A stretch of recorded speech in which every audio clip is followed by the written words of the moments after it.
کے نیچے سے زمین نکل جائے گی. دنیا کا سب سے بڑا جاہل ملک کون ہے جانتے ہیں؟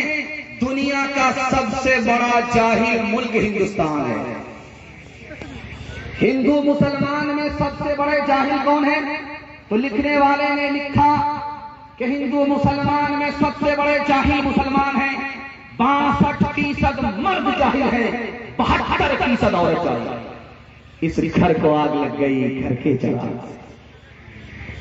اسکول میں انٹرویو چل رہا، 5 مسلمان عورت انٹرویو دینے کے لیے آئی. اسکول میں بحالی ہو رہی. پہلا سوال پوچھا کہ بسم اللہ الرحمن الرحیم کا ترجمہ بتاؤ، کسی عورت کو پتا نہیں. دوسرا سوال پوچھا کہ اسلام کے 5 رکن بتاؤ، کسی عورت کو خبر نہیں. تیسرا سوال پوچھا کہ حضور کے والد ماجد کا نام بتاؤ، کسی عورت کو پتا نہیں. چوتھا سوال پوچھا کہ تسبیح میں 100 دانے کیوں ہوتے ہیں، اس کی بھی خبر نہیں. آخری سوال پوچھا، سب نے تسلی بخش جواب دیا. 3 فلمی ہیرو کا نام بتاؤ، قلم توڑ دیا.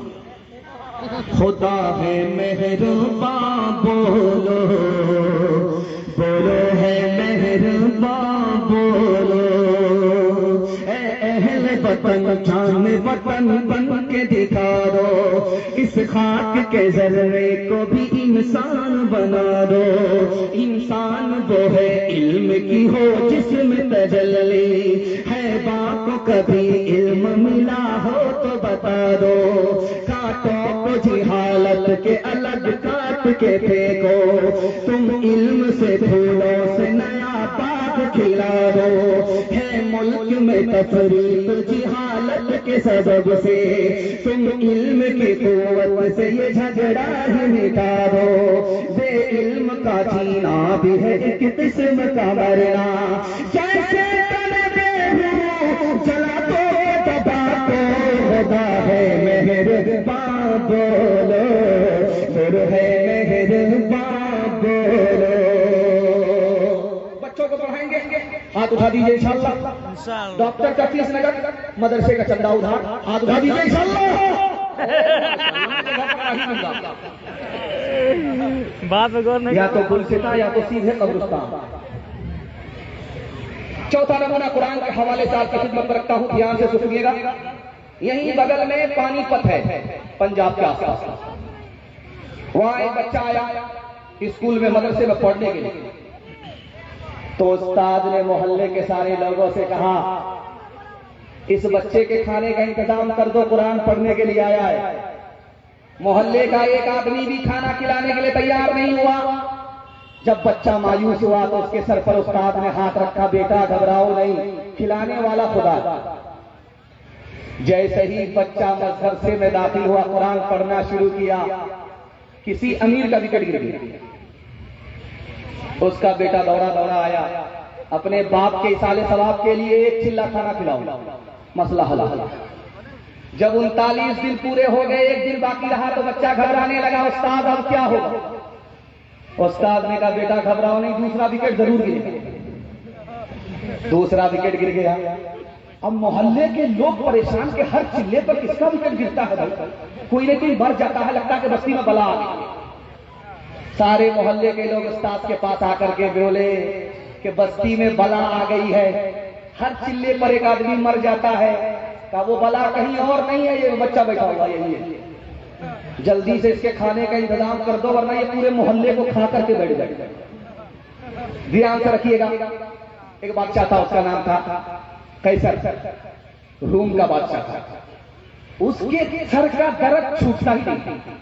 اس نے ایک ڈاکٹر کو دکھایا، 100 ڈاکٹر کو دکھایا، 1000 ڈاکٹر کو دکھایا، پوری دنیا کے ڈاکٹر کو دکھایا، اس کے سر کا درد چھوٹا نہیں. اس نے حضرت عمر کو خط لکھا، حضور ڈاکٹر کو دکھا کر کے تھک گیا، دوائی کھا کر کے تھک گیا، سر کا درد چھوٹ نہیں رہا ہے. حضرت عمر نے وہاں سے ایک ٹوپی بھیجی کہ جیسے اس ٹوپی کو سر پہ چڑھاؤ گے تمہارا درد چھوٹ جائے گا. وہ ٹوپی جیسے ہی مدینے سے آئی، اس نے جیسے ہی سر پہ رکھا، سبحان اللہ، سر کا درد ختم ہو گیا. سر کی ٹوپی ہٹائے درد شروع ہو جائے، سر پر ٹوپی رکھے درد ختم ہو جائے. اس نے ٹوپی کو اتار کر کے دیکھنا شروع کیا کہ آخر اس ٹوپی میں کون سا جادو ہے. یہاں سے کھود کر کے دیکھا، وہاں سے کھود کر کے دیکھا، یہاں سے کھود کر کے دیکھا. تو ٹوپی کو جب کینسی سے اس نے کاٹ کر کے دیکھا تو ایک پرچہ نکلا. اس پرچے میں کیا تھا؟ اللہ قرآن کی عظمت ہم سب کے دل میں داخل فرمائے. اس پرچے میں صرف کیا لکھا ہوا تھا؟ بسم اللہ الرحمن الرحیم. سبحان اللہ. اس غیر مسلم بادشاہ نے اس پرچی کو اٹھا کر کے کہا کہ بسم اللہ صرف قرآن کی ایک آیت ہے، پورا قرآن نہیں ہے. ایک آیت سے میرے سر کا درد ختم ہو گیا. جب قرآن کی ایک آیت کا یہ حال ہے تو پورے قرآن کا کیا حال ہوگا؟ سبحان. لڑواڑا کا بچہ جا رہا ہے بیرسٹر بننے کے لیے لندن. اس کو باپ گیا برونی چھوڑنے کے لیے. تو بچہ سلامی مار کر کے کہتا کہ ابا گھبراؤ نہیں، میں پڑھ کر کے بیرسٹر بن کر کے جب آؤں گا تو آپ کو نوٹ کی گٹی پر سلاؤں گا. باپ بڑا خوش. جب بچہ واپس آیا لندن سے بیرسٹر بن کر کے تو باپ مالا لے کر کے گیا بچے کے گلے میں ڈالنے کے لیے. تو بچہ باپ سے ہی کہتا ہے کہ تم کون ہو، میں نے تم کو پہچانا. اللہ. تو باپ بڑا سیانا تھا، بولا ہم کو نہیں پہچانا.